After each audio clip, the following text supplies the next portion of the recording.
May napansin ka na ba? Habang mas hindi ka naghahabol, mas napapansin ka. Habang mas tahimik ka, mas nagiging curious ang mga tao. Sa psychology, hindi ito aksidente. May tawag dito, nonchalant behavior. At kadalasan ang taong mukhang walang pakialam. Siya pa ang may pinakamaraming kontrol. Sa video na ito, bubuksan natin ang sikolohiya sa likod ng pagiging nonchalant. Kung bakit ito nakakaakit, kung bakit ito minsan kinatatakutan, at kung paano ito nagiging isang tahimik pero makapangyarihang anyo ng impluensya. Bago tayo magsimula, kung gusto mo ng mga ganitong topic tungkol sa human psychology, emotions at behavior, huwag mong kalimutang mag-subscribe dito sa ating channel para lagi kang updated sa mga bagong kaalamang ibabahagi ko. 1. Ang sikolohiya ng nonchalant. Bakit mas may lakas ang taong hindi nanghahabol? Sa psychology, may isang kakaibang katotohanan. Hindi palaging ang mas maingay ang mas malakas. Hindi rin ang mas emosyonal ang may kontrol. Kadalasan, ang tunay na may kapangyarihan ay yung taong kayang manatiling kalmado kahit may dahilan para maghabol. Ang pagiging nonchalant ay hindi kawalan ng pakialam. Ito ay kakayahang kontrolin ang sariling emosyon. Kapag ang isang tao ay hindi agad nagre-react, hindi agad humahabol, at hindi desperadong magpaliwanag, nagsesend siya ng isang tahimik na mensahe. Nasapat siya kahit walang validation ng iba. Ayon sa psychology, ang taong hindi naghahabol ay perceived bilang mataas ang value dahil ang utak ng tao ay natural na naghahabol sa mga bagay na hindi madaling makuha. Kapag hindi mo ipinipilit ang sarili mo, binibigyan mo ng espasyo ang curiosity. At kung may curiosity, may attraction. Kapag masyado kang available, nagiging predictable ka. Kapag predictable ka, nawawala ang tension. At kapag wala ng tension, nawawala ang interes. Ang nonchalant na tao ay kabaligtaran nito. Tahimik, hindi pilit, hindi desperado. Kaya mas ramdam ang presence niya. May psychological effect din dito na tinatawag na emotional independence. Kapag nakikita ng iba na kaya mong maging buo kahit wala sila, subconsciously nilang nararamdaman na ikaw ang may control. Hindi dahil malamig ka, kundi dahil hindi ka umaasa. Ito ang dahilan kung bakit sa maraming sitwasyon, ang hindi naghahabol ang siyang hinahabol. Hindi sila gumagamit ng salita para ipilit ang sarili. Ang ginagamit nila ay katahimikan, consistency, at emotional control. Sa huli, ang nonchalant ay hindi pagiging manhid. Ito ay pagiging aware. Aware sa sarili mong halaga. Aware na hindi lahat ng laban ay kailangang ipaglaban. At aware na minsan, ang hindi paggalaw ang pinakamalakas na galaw na magagawa mo. 2. Nonchalant sa psychology, tahimik pero kontrolado ang laro. Sa psychology, hindi lahat ng kontrol ay nakikita. May mga taong hindi kailangang magsalita ng marami para maramdaman ang presensya. Hindi sila nagmamadali magpaliwanag. Hindi sila nagmamadaling ipagtanggol ang sarili. At doon pa lang nagsisimula na ang kontrol. Ang pagiging nonchalant ay isang anyo ng psychological positioning. Kapag nananatili kang kalmado sa gitna ng emosyon ng iba, automatikong nagiging ikaw ang anchor. Ang utak ng tao ay likas na sumusunod sa taong mas stable. Kung sino ang mas kalmado, siya ang mas pinapakinggan. Tahimik ang nonchalant na tao pero hindi siya passive. Pinipili lang niya kung kailan gagalaw. Habang ang iba ay reactive, siya ay observant. Habang ang iba ay emosyonal, siya ay strategic. Ayon sa psychology, ang katahimikan ay naglalagay ng pressure. Kapag walang reaksyon na inaasahan, napipilitan ng kabilang panig na mag-isip. Ano ang iniisip niya? Bakit hindi siya naapektuhan? May alam ba siyang hindi ko alam? Sa puntong iyon, nagbabago ang balanse ng laro. Ang nonchalant ay hindi na sumusunod sa tempo ng iba. Siya ang nagtatakda nito. May dahilan kung bakit ang mga taong madaling maprovoke ay madaling kontrolin. At kung bakit ang mga taong kalmado ay mahirap basahin. Ang hindi madaling basahin, hindi madaling manipulahin. Ang nonchalant na tao ay may malinaw na hangganan. Hindi niya kailangang ipagsigawan ito. Ramdam ito sa paraan ng kanyang pananahimik, sa paraan ng hindi niya paghabol, sa paraan ng hindi niya pagpilit. Sa psychology, ang tunay na kontrol ay hindi palaging panalo sa labas. Minsan, ito ay panalo sa loob. At ang taong kayang manatiling kalmado habang magulo ang paligid, ay kadalasang siyang tahimik pero kontrolado ang laro. 3. Bakit nakakaakit ang nonchalant? Ayon sa Psychology Coded, may isang tanong na madalas hindi sinasagot ng psychology ng direkta. Bakit may mga taong hindi naman nagpapakitang interesado?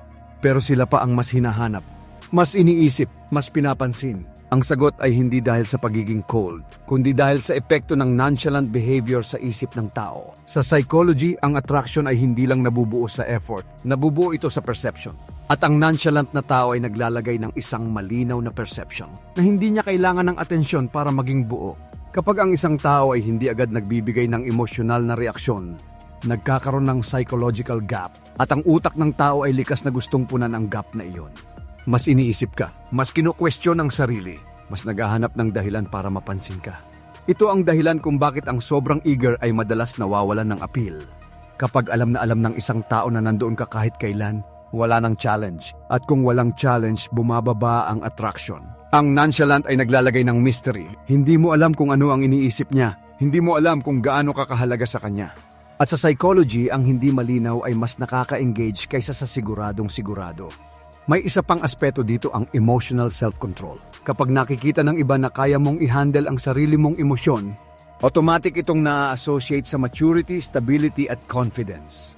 Mga katangiang natural na nakakaakit. Ang nonchalant ay hindi pag-iwas. Ito ay hindi rin laro. Ito ay isang state of mind na nagsasabing may buhay ka kahit wala ang approval ng iba. Sa huli, ang nonchalant ay nakakaakit hindi dahil sa ginagawa nito, kundi dahil sa hindi nito ginagawa. Hindi ito humihingi, hindi ito humahabol, hindi ito nagpapatunay. At sa psychology, ang taong hindi kailangang magpatunay ay kadalasang siyang pinakanakakaakit. 4. Ang kapangyarihan ng hindi pagpansin. Sikolohiya ng nonchalant. Sa psychology, may isang kilos na mas malakas kaysa sa anumang salita. Ito ay ang hindi pagre-react. Hindi lahat ng bagay ay kailangang patulan. At hindi lahat ng tao ay kailangang pansinin. Kapag pinili mong huwag magbigay ng atensyon, may nangyayaring pagbabago sa dynamics. Ang taong sanay na napapansin ay biglang napapaisip. May mali ba? May nagbago ba? May nawawala ba? Ang hindi pagpansin ay nag-aalis ng emosyonal na reward. Sa psychology, ang behavior na hindi binibigyan ng reaksyon ay humihina dahil ang atensyon ay isang uri ng reinforcement. Kapag tinanggal mo ito, nawawala ang kontrol ng kabilang panig. Ang nonchalant na tao ay marunong pumili ng laban, hindi dahil wala siyang nararamdaman, kundi dahil alam niyang may mas mahalagang bagay kaysa sa reaksyon. Sa ganitong paraan siya ang nagdidikta kung saan dadaloy ang emosyon. May psychological discomfort sa katahimikan. Kapag hindi ka pinansin, napipilitan ang isip ng tao na punan ng kawalan. At kadalasan ang punang yun ay self-doubt. Doon nagsisimulang gumalaw ang tunay na epekto. Ang hindi pagpansin ay hindi kawalan ng respeto. Ito ay malinaw na hangganan. Ipinapakita nito na hindi lahat ay may access sa emosyon mo. At sa psychology, ang may control sa access ay siya ring may control sa interaction. Ang nonchalant ay hindi pag-iwas sa problema. Ito ay strategic detachment. Isang kakayahang umatras ng hindi natatalo. Manatiling tahimik ng hindi nawawala ang dignidad. Sa huli, ang hindi pagpansin ay nagiging kapangyarihan kapag alam mo kung kailan ito gagamitin. Dahil minsan ang pinakamalakas na sagot ay ang kawalan ng sagot. 5. Nonchalant mindset. Kapag hindi ka desperado, ikaw ang hinahabol. Sa psychology, ramdam ang desperasyon kahit hindi ito sinasabi. Makikita ito sa bilis ng reply, sa labis na paliwanag, sa takot na mawala ang isang bagay na hindi pa naman talaga nawawala. Kapag desperado ang isang tao, nagbibigay siya ng signal na mas mahalaga ang approval ng iba kaysa sa sarili niyang halaga. At sa psychology, ang signal na ito ay madalas nagiging dahilan ng pagkawala ng interes. Ang nonchalant mindset ay kabaligtaran nito. Hindi ito kawalan ng care. Ito ay paninindigan. Isang malinaw na pag-unawa na hindi mo kailangang ipilit ang sarili para piliin. Kapag hindi ka desperado, nagbabago ang dynamic. Hindi ka na naghahabol ng validation. Hindi ka na nagmamadaling patunayan ang sarili. At sa ganitong estado, mas nagiging relaxed ang presensya mo. Ayon sa psychology, ang relaxed presence ay mas nakakaakit kaysa sa pilit na effort. Dahil ang utak ng tao ay mas komportable sa taong walang hinihinging kapalit. Kapag wala kang hinihingi, mas binibigyan ka. Ang nonchalant mindset ay nagpapakita ng abundance, na may sapat ka, na kaya mong umalis kung kinakailangan. At ang kakayahang umalis ay isang tahimik na uri ng power. Kapag alam ng isang tao na hindi ka matatakot mawala siya, mas iniisip niya ang posibilidad na mawala ka. At doon nagsisimula ang reversal. Ang dating hindi ka pinapansin, siya na ngayon ang nagiging alerto. Sa huli, ang nonchalant mindset ay hindi taktika. Ito ay isang internal shift mula sa paghingi, papunta sa pagpili. At kapag ikaw na ang pumipili, ikaw na rin ang hinahabol.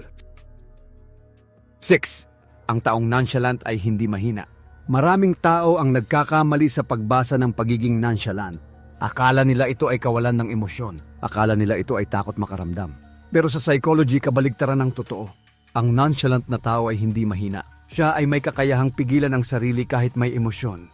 At ang kakayahang iyon ay nangangailangan ng lakas na hindi agad nakikita. Madaling mag-react, madaling magalit, madaling maghabol. Pero ang manatiling kalmado sa gitna ng chaos ay isang uri ng emotional strength. Ayon sa psychology, ang taong may self-regulation ay mas may kontrol sa sarili at mas may kontrol sa sitwasyon. Hindi dahil kinokontrol niya ang iba, kundi dahil hindi siya kinokontrol ng emosyon. Ang nonchalant ay marunong magpigil ng impulse. Hindi siya basta sumusunod sa init ng pakiramdam. Pinipili niya kung kailan gagalaw at kung kailan mananatiling tahimik. Ito ang dahilan kung bakit ang mga taong nonchalant ay madalas mahirap manipulahin dahil hindi sila madaling matrigger. At kung hindi ka madaling matrigger, hindi ka madaling idirekta. Ang pagiging nonchalant ay hindi pagiging malamig. Ito ay pagiging grounded. Alam mo kung sino ka at hindi mo kailangang ipaglaban iyon sa bawat pagkakataon. Sa psychology, ang tunay na lakas ay hindi laging nakikita sa galaw. Minsan ito ay nasa pagpigil. At ang taong kayang pigilan ang sarili ay mas malakas kaysa sa taong laging sumusuko sa emosyon. 7. Bakit takot ang iba sa nonchalant na tao? Psikolohikal na dahilan. May isang hindi sinasadyang reaksyon ng maraming tao kapag kaharap ang isang nonchalant. Hindi galit, hindi inis, kundi kaba. Sa psychology, ang takot ay kadalasang nanggagaling sa kawalan ng kontrol. At ang nonchalant na tao ay nag-aalis ng isang mahalagang bagay, ang predictability. Kapag hindi mo alam kung ano ang iniisip ng isang tao, kung ano ang mararamdaman niya, kung kailan siya magre-react, nawawala ang pakiramdam ng seguridad. At ang kawalan ng seguridad ay nagiging takot. Ang karamihan ay sanay sa emosyonal na feedback. Sanay silang makita kung may epekto sila sa iyo. Kapag wala silang makuhang reaksyon, nagsisimulang magtanong ang isip nila. May nagawa ba akong mali? Hindi ba ako mahalaga? May nawawala ba? Sa psychology, ang nonchalant ay nagiging salamin dahil walang malinaw na reaksyon. Napipilitan ng iba na tingnan ang sarili nila. At hindi lahat ay komportable doon. May takot din na mawalan ng impluensya. Kapag hindi ka madaling maapektuhan, hindi ka madaling kontrolin. At ang mga taong sanay mangkontrol ay natural na nailang sa ganitong uri ng tao. Ang nonchalant ay hindi nananakot sa salita, hindi rin sa galaw. Ang presensya niya ang nagbibigay ng pressure. Tahimik, matatag, hindi naghahabol. Ito ang dahilan kung bakit ang ilan ay nagiging defensive. Ang ilan ay nagiging aggressive, at ang ilan ay biglang nagiging overly friendly. Lahat ng ito ay reaksyon sa kawalan ng kontrol. Sa huli, ang takot sa nonchalant ay hindi takot sa kanya mismo. Ito ay takot sa posibilidad na hindi na sila ang may hawak ng laro. 8. Nonchalant behavior, isang tahimik na uri ng dominance. Sa psychology, ang dominance ay hindi palaging agresibo. Hindi ito laging boses na mataas o presensyang nananakop ng espasyo. Minsan, ang pinaka-epektibong dominance ay halos hindi napapansin. Ang nonchalant behavior ay isang tahimik na anyo ng kapangyarihan. Hindi ito naghahangad ng atensyon, pero natural itong napapansin. Hindi ito nagpapakita ng authority, pero ramdam ito sa interaksyon. Kapag ang isang tao ay hindi naghahabol ng reaksyon, hindi humihingi ng approval, at hindi nagmamadaling ipakita ang emosyon, naglalagay siya ng psychological upper ground. Sa psychology, ang taong hindi reactive ay kadalasang siyang may control sa tempo.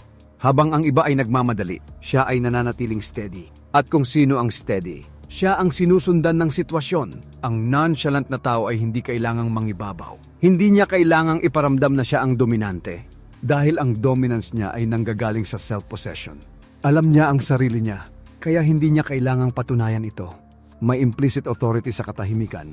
Kapag hindi ka nagmamadaling ipagtanggol ang sarili, nagpapahiwatig ito ng confidence. At sa psychology, ang confidence na hindi ipinipilit ay mas malakas kaysa sa confidence na ipinapakita. Ito ang dahilan kung bakit ang nonchalant behavior ay minsang napagkakamalang pagiging malamig. Pero sa totoo lang, ito ay pagiging centered. Hindi ka nadadala ng emosyon ng iba. Hindi ka hinihila ng pressure ng paligid. Sa huli, ang nonchalant dominance ay hindi panalo sa ibabaw. Ito ay panalo sa ilalim, isang uri ng kontrol na hindi kailangang ipakita dahil kusa itong nararamdaman. 9. Sa psychology, ang nonchalant ay hindi walang pakialam. Isa sa pinakakaraniwang maling akala tungkol sa nonchalant ay ang paniniwalang wala itong pakialam, na parang wala lang sa kanya ang mga tao, ang mga sitwasyon, ang mga emosyon. Pero sa psychology, malinaw ang kaibahan. Ang nonchalant ay hindi kawalan ng pakiramdam. Ito ay kontrol sa pakiramdam. Ang taong nonchalant ay nakakaramdam tulad ng iba. nasasaktan, nadidismaya, naiinis. Ang pinagkaiba lang, hindi niya hinahayaan na ang emosyon ang magdikta ng kilos. May conscious choice sa pagiging nonchalant. Pinipili niyang huwag agad mag-react. Pinipili niyang mag-isip bago kumilos. At sa psychology ang kakayahang ito ay senyales ng emotional maturity. Ang walang pakialam ay umaalis dahil ayaw na. Ang nonchalant ay nananatili pero hindi nagpapadala. May hangganan, may distansya, may respeto sa sarili. Ito ang dahilan kung bakit ang nonchalant ay minsang napagkakamalang malamig. Dahil hindi nila ipinapakita ang bigat ng emosyon. Pero ang katahimikan nila ay hindi kawalan ng lalim, kundi bunga ng disiplina. Sa psychology, ang taong may disiplina sa emosyon ay mas kayang magmahal ng hindi nawawala ang sarili. Mas kayang makipag-ugnayan ng hindi umaasa. Mas kayang umalis ng hindi nasisira.